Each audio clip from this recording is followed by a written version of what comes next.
Assalamualaikum warahmatullahi wabarakatuh. Hari ini kita akan belajar IPA tentang sistem reproduksi pada wanita. Secara peran, reproduksi pada wanita jauh lebih kompleks daripada pria. Jika organ reproduksi pada pria menghasilkan gamet dan hormon saja, tidak demikian pada organ reproduksi pada wanita. Pada wanita, tidak hanya menghasilkan gamet dan hormon saja, tapi tubuhnya harus bersiap untuk merawat janin yang akan berkembang untuk jangka waktu yang sangat lama, yaitu sekitar 9 bulan. Lama kan ya? Reproduksi pada wanita memiliki struktur yang terdiri dari dua bagian. Ada eksternal dan ada internal. Ingat baik-baik ya, eksternal dan internal. Struktur reproduksi eksternal wanita ada dua. Ada klitoris, ada dua set labia. Apa itu klitoris?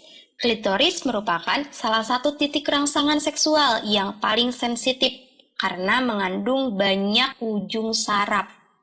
Oke, klitoris ini hanya terdapat pada wanita.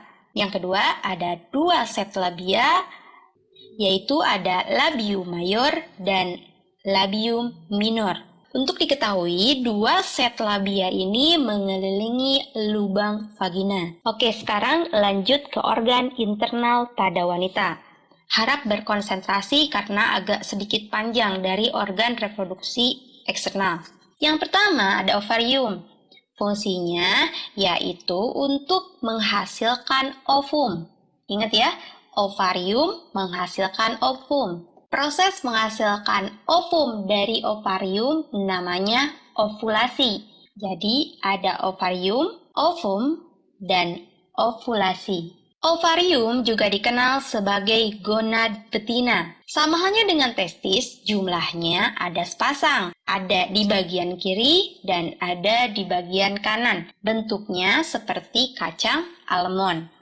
Dan yang paling penting juga di ovarium ini terdapat struktur kecil mirip kantung yang disebut dengan folikel. Di dalam folikel ini ada ovum yang belum matang yang dikenal dengan oosit, dan oosit ini sudah dibawa sejak lahir oleh wanita. Selain itu, folikel jumlahnya ini sangat banyak, jumlahnya kurang lebih sekitar 400.000. Ini bukan angka pasti, jadi kurang lebih diperkirakan jumlahnya ada 400.000 dan akan berkurang seiring bertambahnya usia wanita.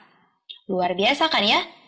Dan pada wanita yang telah memasuki usia menopause, biasanya ovariumnya berlubang karena folikelnya sudah mengeluarkan isinya, jadi berlubang. Yang kedua ada oviduk. Oviduk atau yang dikenal sebagai tuba falopi letaknya memanjang dari rahim menuju lubang yang berbentuk corong di setiap ovarium. Setelah ovulasi, ovum akan meninggalkan ovarium menuju ke tuba falopi.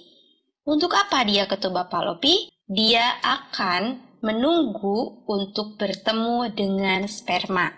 Setelah bertemu dengan sperma, maka akan terjadi yang namanya fertilisasi atau meleburnya sperma dan ovum untuk menghasilkan zigot. Zigot ini nanti akan berkembang menjadi janin. Berkembangnya di bagian mana? Di bagian rahim. Yang ketiga ada rahim atau nama kerennya adalah uterus. Rahim ini merupakan organ tebal yang berotot. Dapat mengembang selama masa kehamilan untuk menampung janin maksimal sekitar 4 kilo. Inilah organ yang disebutkan sebagai tempat kokoh dalam Al-Quran.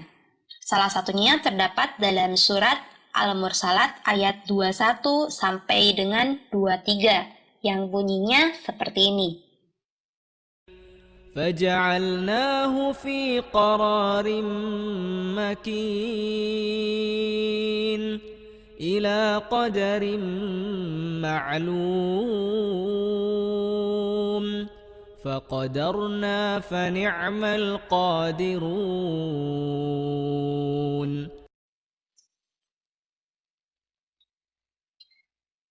Dan luar biasanya lagi, rahim ini tidak hanya disebutkan di satu surat, dan bahkan ada di beberapa surat. Kalian cari lagi surat apa yang menyebutkan rahim ini. Lapisan dalam di bagian rahim dikenal sebagai endometrium. Lapisan ini kaya akan pembuluh darah. Makanya lapisan ini ketika terjadi menstruasi akan meluruh. Jadi, menstruasi itu dikenal sebagai proses meluruhnya bagian endometrium akibat ovum tidak dibuahi oleh sperma. Di bagian rahim juga ada yang namanya mulut rahim atau yang dikenal dengan serviks. Inilah bagian yang paling sering terkena kanker. Istilah yang paling sering didengar adalah kanker serviks. Jadi bagi wanita, jaga pola hidup dan kebersihan organ vital kita agar tidak terkena penyakit yang tidak diinginkan seperti kanker serviks ini. Yang terakhir ada vagina. Vagina merupakan bagian berotot tetapi elastis. Vagina juga merupakan tempat memasukkannya penis dan tempat awal masuknya sperma.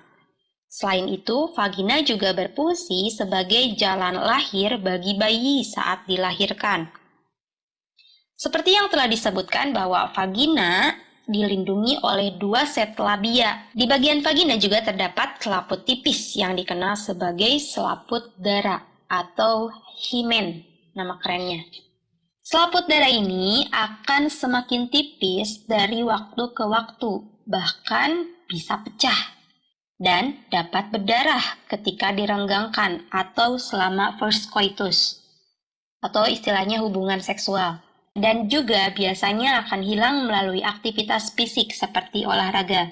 Makanya bagi perempuan harap memilih olahraga yang tidak terlalu ekstrim bagi organ vital kalian. Nah, saat gairah seksual muncul, klitoris, vagina, labia, semuanya penuh dengan darah dan ukurannya akan membesar.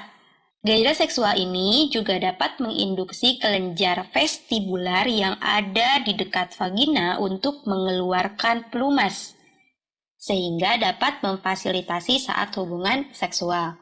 Itulah bagian-bagian utama pada organ reproduksi wanita. Dan ada bagian tambahan juga yang akan dijelaskan di video yang selanjutnya. Oke, segitu aja untuk video kali ini. Semoga bermanfaat. Wassalamualaikum warahmatullahi wabarakatuh.